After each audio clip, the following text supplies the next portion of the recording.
सिद्धार्थ बोधिसत्वको तपस्या र बुद्ध पद लाभ।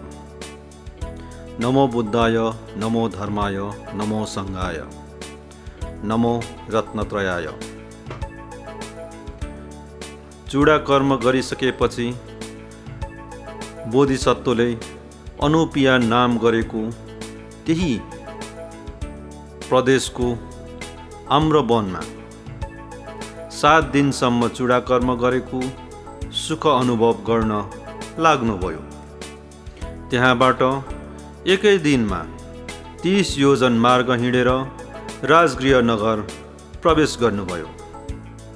त्यहाँ बोधिसत्वले भिक्षाचरण गर्नुभएको बखतमा सबै नगरवासीहरूमा उहाँको रूप वर्ण हेरेर एक प्रकारको तमासा नै भयो।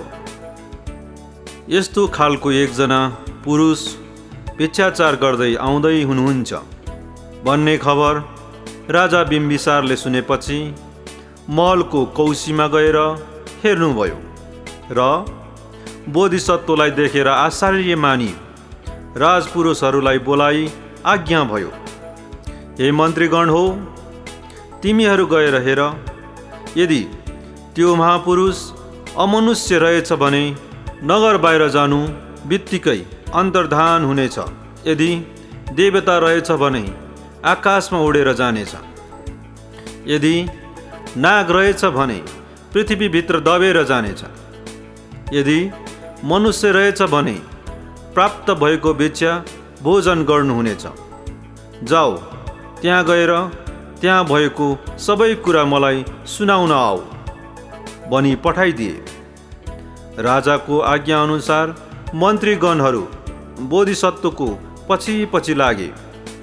बोधिसत्वले आफूलाई पुग्ने भिक्षा प्राप्त गर्नुभएपछि यतिले आज म एक्लैलाई पुगिहाल्छ भनी सोचे जहाँबाट पस्नु भएको थियो त्यही बाटै फर्कनुभयो र भिक्षाटन पनि पाण्डव पर्वतको छायामुनि बसेर पूर्वतिर हेरी भोजन गर्नुभयो। त्यो भोजन भने अनेक प्रकारको मिश्रण भएकोले भोजनको समयमा बान्ता होला जस्तो भएर आयो, किनभने राजदरबारमा त्यस्तो अनेक प्रकारका मिसिएको भोजन कहिले पनि नगरेको र आज त्यस प्रकारको भोजन गर्नु परेको हुँदा वाक्क आउन लागेको हो। त्यस बखत आफूलाई आफैले, हे सिद्धार्थ, तिमी नाना प्रकारको उत्तम भोजन गरिरहेको कुलमा जन्मेर एकजना भिक्षुलाई देखी म पनि कहिले यस्तो हुँला भनी सोची गृहत्याग गरेर आयो। अब तिमी के भयो पनि घृणा भइरहेको चित्तलाई बोध गरी दमन गरेर भोजन गर्न थाल्नुभयो। त्यहाँ हेरिरहेका राजपुरुषहरूले सबै खबर राजा बिम्बिसारको हजुरीमा बिन्ती चढाए। राजाले दूतहरूको कुरा सुनिसकेपछि तुरुन्त नगर बाहिर आई बोधिसत्व बसिरहनु भएको ठाउँमा गई बोधिसत्वसँग प्रश्न गर्नुभयो, हे महापुरुष, तपाईँ को हुनुहुन्छ? कहाँबाट आउनुभएको हो? तपाईँको रूप वर्ण हेर्दा साधारण मान्छेको जस्तो लाग्दैन, अवश्य पनि राजपुत्र हुनुहुन्छ। बोधिसत्वले भन्नुभयो, हे राजन, म कपिलवस्तु नगरको भूमिपति राजा शुद्धोदनको पुत्र सिद्धार्थ कुमार हुँ। म बुद्ध पद प्राप्त गरी तृष्णारूपी सागरमा डुबिरहेका प्राणीहरूलाई उद्धार गर्ने कामना गरी हिँडिरहेको हुँ। राजा बिम्बिसारले भन्नुभयो, हाय अफसोस, यति ठुलो राजपुत्र भएर पनि यौवन अवस्थामा भयभरको सुखलाई त्याग गरी दरिद्र जस्तै भिक्षाको भरमा जीवन गुजार्नको लागि दुःख झेलिरहनु भयो। हे महापुरुष, तपाईँले समय नआउँदै गृहत्याग गर्नुभयो। यस्तो वयसमा त्यो ज्ञान धारण गर्नु उचित हुँदैन। मेरो बिन्ती सुन्नुहोस्, मेरो राजमहलमा पाल्नुहोस्। मेरो राजपाट सबै भयभरको श्री सम्पत्ति तपाईँलाई भोग गर्न इच्छा लाग्छ भने भोग गर्नुहोस्। यस प्रकारको राजा बिम्बिसारले आफ्नो भएभरको धन ऐश्वर्य अर्पण गर्दा बोधिसत्वले आज्ञा भयो, हे महाराज, मलाई न त वस्तुको कामना छ न राज्यको कामना छ। म त महा उत्तम बोधि ज्ञान प्राप्तिको निम्ति भएभरको सबै त्याग गरेर आएको हुँ। यदि मलाई राज्य सुखको मोह भएको भए नपुग भनेको केही पनि थिएन। त्यसकारण हे महाराज, मलाई राज्य सुख ऐश्वर्य आदि केही चाहिँदैन। यति कुरा बोधिसत्वले आज्ञा भएपछि राजाको मुखबाट अरू शब्द निक्लेन, मार्ग बन्द भयो। त्यसपछि राजाले बोधिसत्वको हिम्मत देखेर आश्चर्य मानी बोधिसत्वसँग बिन्ती गर्नुभयो, हे महापुरुष, यदि तपाईँ बुद्ध हुनुभयो भने पहिले म कहाँ नै आउनुहोस्। यति यहाँ संक्षिप्त उल्लेख गरेको छ। विस्तृत चाहिएमा प्रवज्या सूत्रको अर्थ कथा ग्रन्थमा छ। त्यसपछि बोधिसत्व क्रमशः भ्रमण गर्दै आलार कालामको आश्रममा पुग्नुभयो। त्यहाँ आलार कालामसँग शिक्षा लिएर योग समाधि गर्नुभयो र अङ्कित न्यायतन नामको समाधि प्राप्त गर्नुभयो। बोधिसत्वले आलार कालामसँग सोध्नुभयो, हे आचार्य, यो समाधि त मैले बुझेँ कि यो संसारमा प्राप्ति आरम्भ हुने केही पनि रहेनछ। यसपछि यो भन्दा उपल्लो तहको केही छ कि? आलार कालामले भन्नुभयो, हे साधु, धन्य तिम्रो ज्ञान शक्ति, तिमीले यो समाधि छिट्टै जान्यौ। जति मैले जानेको हो यति नै हो, यो भन्दा पर अरू केही छैन। बोधिसत्वले विचार गर्नुभयो कि यति ज्ञानले त निर्माण प्राप्त हुन सक्दैन भन्ने लागेर उद्धकराम पुत्रको आश्रममा पुग्नुभयो। त्यहाँ उहाँले नैव संज्ञाना संज्ञा भन्ने उपाधि सिक्नुभयो। त्यसपछि बोधिसत्वले उद्धकरामसँग सोध्नुभयो, हे आचार्य, यो समाधि त मैले जाने कि जुन आमरण हो त्यसमा न संज्ञा छ भनेर भन्न सकिन्छ न छैन नै भन्न सकिन्छ। छ भनौँ भने खोजेर भेटिँदैन, छैन भनौँ भने आरम्भण छ। यसलाई नैव संज्ञाना संज्ञायातन भनेर भन्दो रहेछ। यो भन्दा अरू सिक्नुपर्ने कुनै समाधि छ के? बोधिसत्वले उदकराम पुत्रसँग सोध्नुभयो। उदकराम पुत्रले खुसी भएर भन्नुभयो, धन्य धन्य ब्रह्मचारी, मेरो यतिका शिष्यहरू छन्। कति समय बितिसक्यो, आजसम्म कसैले यो समाधि प्राप्त गर्न सकेका छैनन्। तिमीले त तुरुन्तै सिक्यौ। यति नै हो समाधि भनेको। यो भन्दा अरू गर्नुपर्ने कार्य केही बाँकी छैन।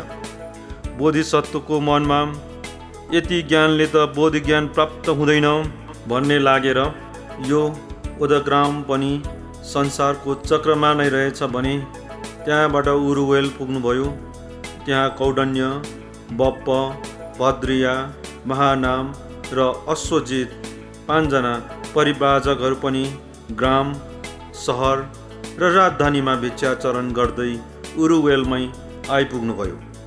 ती 5 जनाको के विश्वास थियो भने यो महापुरुषको ज्ञान शक्ति बलियो छ, बुद्ध हुने पुण्य सम्भार पारमी भएको हो। कौडन्यले यो कुरा गृहस्थावस्थामा नै सिद्धार्थ कुमारको नामाकरण गर्दा ज्योतिष विद्याद्वारा जानिसकेका थिए। त्यसकारण आजै बुद्ध पद प्राप्त हुने हो कि भोलि नै बुद्ध हुनुहुने हो कि भन्ने विचारले आश गर्दा गर्दै 6 वर्षसम्म ती 5 जनाले गर्नुपर्ने सबै कार्य गर्दै बोधिसत्वको सेवा गरे।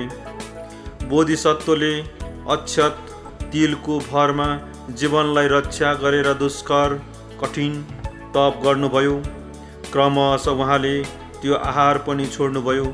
तर देवताहरूले उहाँको शरीरको केशको पालबाट ओज धातु नाम गरेको औषधि दिइरहेको हुँदा उहाँको प्राण रक्षा भइरहेको थियो, तैपनि निराहारले गर्दा अत्यन्तै दुर्बल भएर जानुभयो।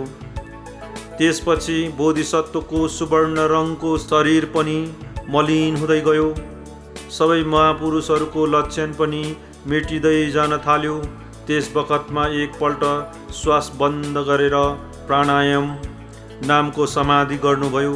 शरीरमा भएको प्राणवायुलाई माथि तानेर ब्रह्माण्डमा पुर्याई एकत्रित गर्नुभएको बेलामा बोधिसत्वको प्राणवायु ब्रह्माण्डमा पुगेपछि बेहोस भएर त्यही नै चित पर्नुभयो। अनि कोही कोही देवताहरूले भने, लौ लौ बोधिसत्वले त बोधि ज्ञान प्राप्त नगरिकनै प्राण त्याग गर्नुभयो। यस प्रकारको दुष्कर चर्याले बोधि ज्ञान प्राप्त हुँदैन भन्ने सोचेर बोधिसत्वले दुर्बल शरीरको दुःख कष्ट सहँदै गाउँ गाउँमा भिक्षाचार गरी भोजन गर्न लाग्नुभयो। त्यसपछि बोधिसत्वको शरीरमा फेरि पहिले जस्तै लक्षणादि वर्ण परिपूर्ण हुँदै आयो। बोधिसत्वको यो क्रियाकलाप देखेपछि कौण्डिन्य समेत 5 जना परिव्राजकहरूले खिसी गर्दै हिँड्न थाले कि 6 वर्षसम्म दुष्कर तपस्या गर्दा त बुद्ध पद प्राप्त गर्न सकेन भने अब गाउँ गाउँ डुलेर भिक्षा माग्दै हिँडेर कहिले बुद्ध हुने हो? अब त यो लोभी भयो, यसको तप भङ्ग भयो। अब योसँग पछि लागेर यसको आशामा बस्नु ठिक हुँदैन। यो त नुहाउनको लागि शीतको थोपा जम्मा गर्ने काम जस्तो मात्रै भयो।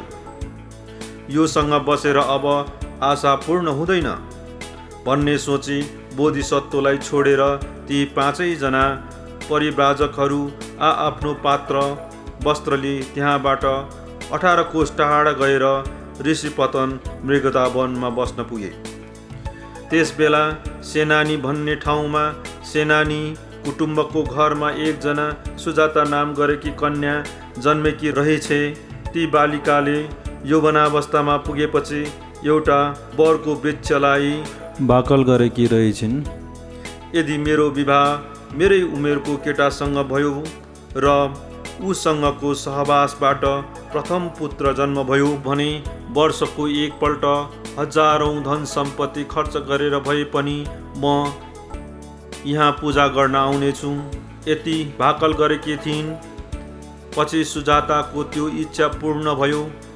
त्यस्तै यता बोधिसत्वले पनि दुष्करचर्या गरेर 6 वर्ष बितिसकेपछि रातको समयमा त्यही दिन 5 प्रकारको स्वप्न देख्नुभयो।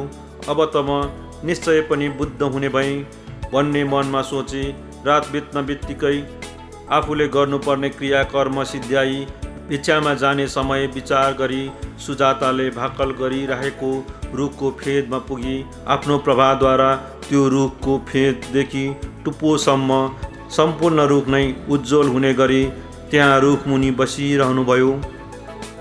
यता सुजाताले वैशाख पूर्णिमाको दिन पूजा गर्ने इच्छा गरी 1000 गाईहरूलाई एष्टी मधु भन्ने वनमा चढ्न पठाई तिनीहरूको दुध 500 गाईहरूलाई पिलाई।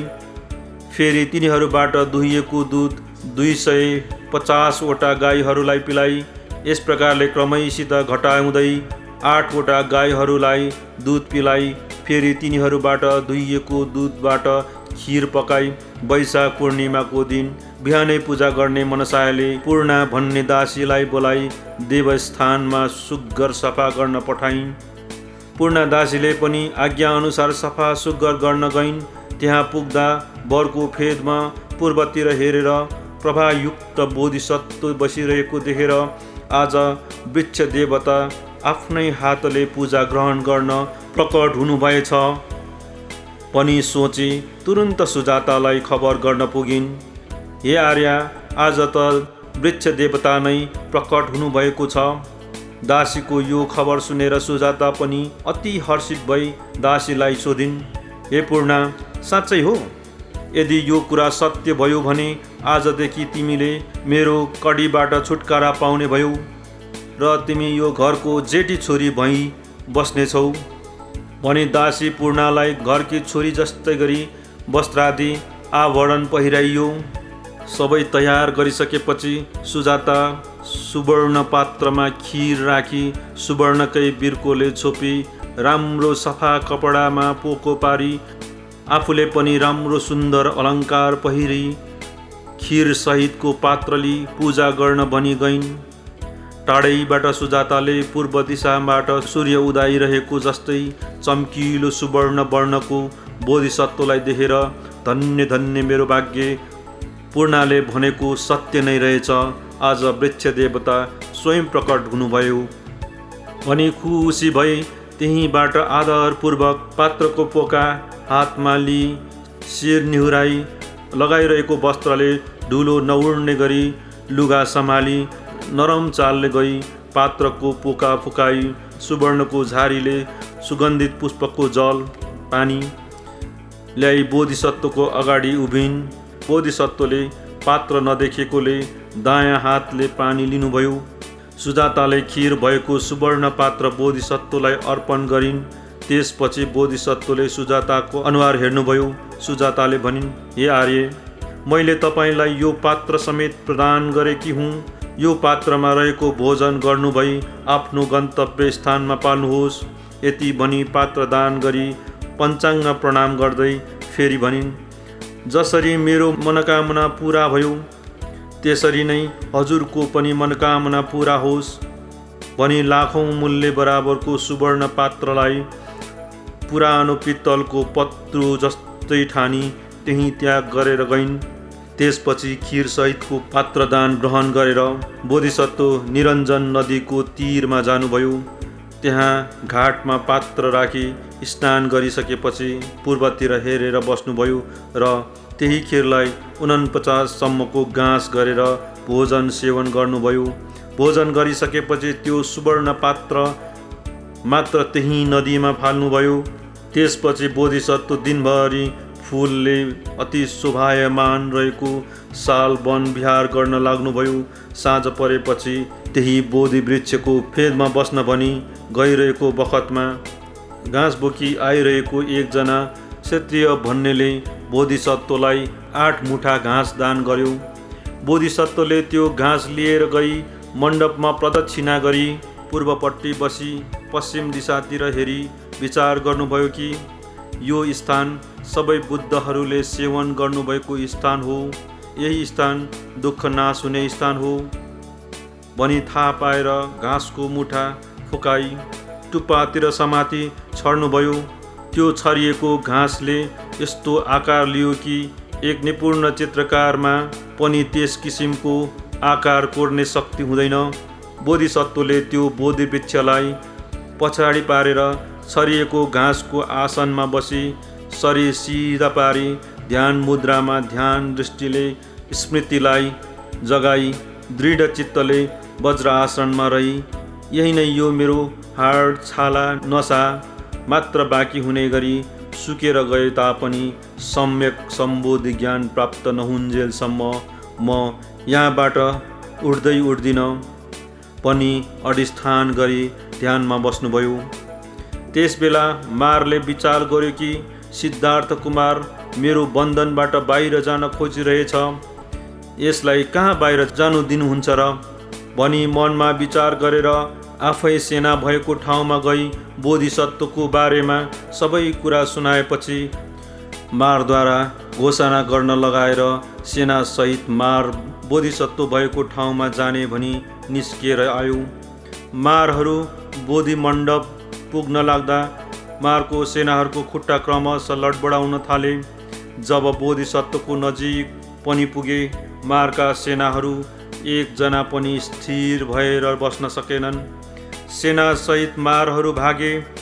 मारहरूको बीचमा सल्लाह भयो, यो सिद्धार्थ जस्तो तेजवान अरू कोही रहेनछ, हामीले उनको अगाडि बसेर युद्ध गर्न सक्दैनौँ, पछिल्तिर बसेर युद्ध गरौँ भने मात्र सम्भव हुनेछ। मारहरूका फौजले दुःख दिन लागेको कुरा थाहा पाएर बोधिसत्वले मनमा विचार गर्नुभयो, यहाँ मेरो दाजुभाइ इष्टमित्र कोही पनि छैन, म त यहाँ एक्लै मात्र छु। केवल मेरो साथमा मैले पहिले अनेक जन्मदेखि पालना गरी आएको 10 पारमी 1. दान पारमी 2. शील पारमी 3. निष्क्रम पारमी 4. प्रज्ञा पारमी 5. वीर्य पारमी 6. शान्ति पारमी 7. सत्य पारमी 8. अधिष्ठान पारमी 9. मैत्री पारमी र 10. उपेक्षा पारमी मात्र मेरो इष्टमित्रहरू छन्। यही 10 पारमिताको सहयोगले यी मारहरू सहितका सेनालाई हराउँछु भने ती 10 पारमिता सम्झन लाग्नुभयो। मारले पछाडि टाढै बसेर ढुङ्गा आदि अनेक प्रकारका शस्त्र अस्त्र, भयङ्कर तातेको खरानी, अन्धकार मेघ सहित जल वृष्टि, आँधी बेरी आदि विभिन्न प्रकारले प्रहार गर्दा पनि बोधिसत्वलाई भगाउन नसकेपछि मारले बोधिसत्व कहाँ गएर भन्यो, हे सिद्धार्थ, तिमी यो आसनबाट उठेर जाऊ, यो आसन तिम्रो होइन, यो आसन त मेरो हो। बोधिसत्वले मारलाई भन्नुभयो, हे मार, न तिमीले 10 पारमिता पूर्ण गरेका छौ, न 10 उप पारमिता पूर्ण गरेका छौ, 10 परमार्थ पारमिता पूर्ण गरेका छौ। फेरि न तिमीले ठुलो पञ्च महापरित्याग, धन परित्याग, सन्तान परित्याग, स्त्री परित्याग, शरीर परित्याग, जीव परित्याग गरेका छौ, न लोकमा हित हुने कुनै काम नै गरेका छौ, न ज्ञानको उत्तम धर्माचरण गरेका छौ। त्यसकारण यो आसन तिम्रो होइन, मेरो हो। मारले भन्यो, हे सिद्धार्थ, के तिमीले 10 पारमिता पूर्ण गरेका छौ? यदि छ भने साँच्ची को छ? बोधिसत्वले भन्नुभयो, मैले अघि भने जस्तै 10 पारमिता पूर्ण गरेकोमा साँच्ची यही महापृथ्वी मात्र छ। भने चिबरबाट हात निकाली पृथ्वीलाई छुएर भुइँ स्पर्श गरी देखाउनुभयो। अनि वसुन्धरा देवीलाई आज्ञा भयो, हे वसुन्धरा देवी, यदि मैले 10 पारमिता आदि अनेक पुण्य कर्म गरी आएको हो भने तिमीले यसलाई साँच्ची बकिदिनु पर्यो। यति भन्नु बित्तिकै भूमिबाट वसुन्धरा देवी प्रकट हुनुभयो। त्यो देखेर मारका सेनाहरू कता गए कता पत्तै नपाउने गरी तितर बितर भएर भागे। यस प्रकारले बोधिसत्वले मारहरूलाई जितेर भगाउनुभयो। त्यो दिन भने वैशाख पूर्णिमाको दिन परेको थियो। त्यही दिन रातको प्रथम प्रहरमा बोधिसत्वलाई पूर्वानुस्मृति, पूर्व अनन्त जन्मको कुरा, जस्तै म फलानो जन्ममा फलानोको कुलमा जन्मेको थिएँ, मेरो नाम फलाना थियो, यस प्रकारको मेरो वर्ण थियो, यस प्रकारको कुशल धर्म गरेँ, यी मेरा मित्रहरू थिए, यो उमेरसम्म जीवित थियो, फेरि फलानो कुलमा जन्म लिन पुगेँ, त्यहाँ पनि यी घटनाहरू भए भन्ने इत्यादि कुराहरूको वृत्तान्त रूपमा स्मरण भएर मध्यरातमा दिव्य चक्षु प्राप्त भयो। संसारको स्वभाव धर्म देखिन थाल्यो। जस्तै संसारमा प्राणीहरू जन्म पनि हुँदैन, मर्दैन पनि, यौवन अवस्थामा पुगेर बुढाबुढी पनि हुँदैन, फेरि नयाँ नयाँ वस्तुहरू बनाउँदै पनि छन्, बिग्रिँदै पनि छन्, बखत बखतमा रोई पनि रहेछन्, फेरि हाँसी पनि रहेछन्। यस प्रकारले संसारमा भइरहेको घटनाहरू मानौ अगाडि नै पानी परेको बखतमा पोखरीमा चिचिमिराहरू तिजा उत्पन्न हुँदै विनाश हुँदै गए जस्तै उत्पन्न हुँदै विनाश हुँदै अनित्य भइरहेको देखा पर्न थाल्यो। अनि फेरि अपाय भनेर दुर्गति, नर्क, प्रेत, त्रियक, पशुप्राणी, असुर गतिवासीहरूले दुःख भोग गरिरहेका सुगति नामक मनुष्य, चतुर महाराज, तावतीस, यामा, तुसिता, निम्मा नरती, परनिम्मित, वशवर्ती देवताहरू गरी 7 तहका स्वभाव धर्महरू पनि देखा पर्न थाल्यो।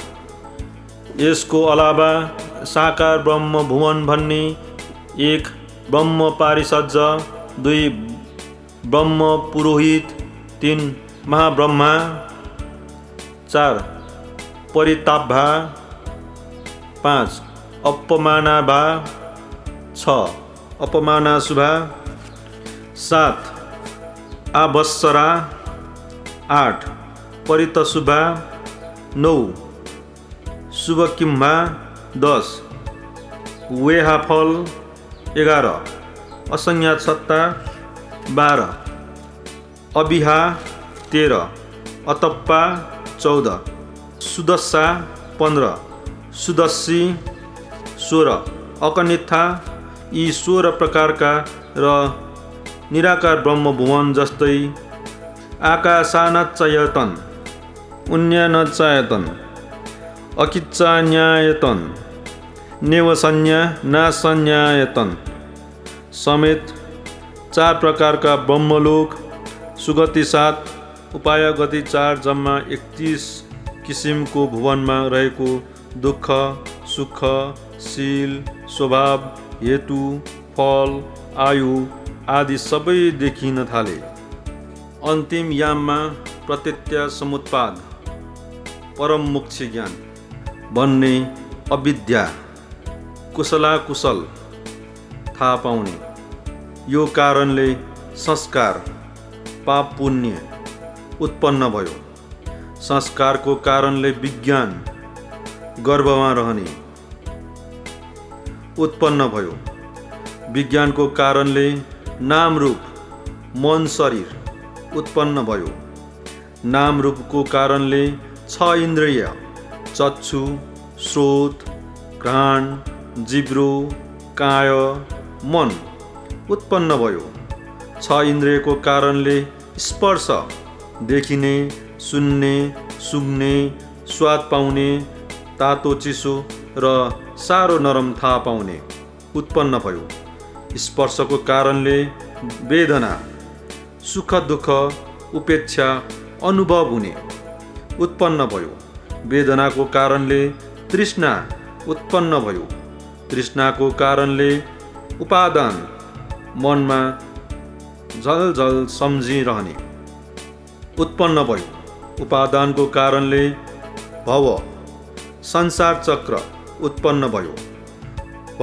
भवको कारणले जाति, जन्म, जरा, व्याधि, मरण, शोक, आकुल व्याकुल, कायिक दुःख, मानसिक दुःख, अत्यन्त जड हुनु, हाय हाय भनेर हैरान हुनु उत्पन्न भयो। यस प्रकार सम्पूर्ण दुःखको उत्पत्ति हुँदो रहेछ भन्ने ज्ञान प्राप्त भयो। त्यस बेला बोधिसत्वले बुद्ध पद प्राप्त गर्नुभयो र पछि प्रसन्न चित्त भएर निम्न गाथा आज्ञा भयो। अनेक चोला बदली यो लोकमा घुमी हिँडे अविरल संसारमा, खोजी सधैँ उही गृहकारलाई, जन्मे दुःख गरी बारम्बार। आजदेखि यो गृहकारलाई सुयोगले बल्ल थाहा भयो मलाई। सक्ने छैनौ अब घरबार जोड्ने, कोसिस सबै भयो खेर जाने। तिम्रो बल सबै गयो निखेर, तृष्णा सबै नाश भयो है मेरो। तिम्रो ती सम्पूर्ण औजारहरू, घरका ती जम्मै धुरीहरू नाश भई पूर्णत भत्किसके। मेरो चित्त संसार विहीन भइसके, तृष्णा क्षमत्व मलाई लाभ भइसके। अनेक जन्मदेखि मैले यो संसारमा बारम्बार चोला फेरेँ। यो शरीर रूपी गृह बनाउने को रहेछ भनी खोजी हिँडे। कैयौँ जन्म जरा व्याधि मरणादि कष्ट भोग गर्दै हिँडे। हे तृष्णा, यो शरीर रूपी गृह बनाउने कर्मी तिमी पो रहेछौ, बल्ल आज थाहा पाएँ। अब तिम्रो हार भयो, किनभने तिम्रा सबै औजारहरू नष्ट भइसक्यो। त्यसकारण तिमीले यो शरीर रूपी गृह बनाउन सक्दैनौ। तृष्णा सबै नाश भइसक्यो। घरको मूल खम्बा सबै टुटिसक्यो। संस्कारलाई शून्य पारेर अब सदाको लागि म सुखी भइसकेँ। अभेद इत्यादि सिद्धार्थ बोधिसत्वको तपस्या बुद्धपद लाभको संक्षिप्त कुरा सहित प्रथम खण्डको 6औं अध्याय समाप्त। लोकमा दुर्लभ बुद्ध प्रादुर्भाव हुनुभयो। क्रमशः अर्को भागको प्रतीक्षा गर्नुहोला। कृपया लाइक, सब्सक्राइब र सेयर पनि गरिदिन अनुरोध गर्दछु। पुरा सुनिदिनु भएकोमा हार्दिक धन्यवाद।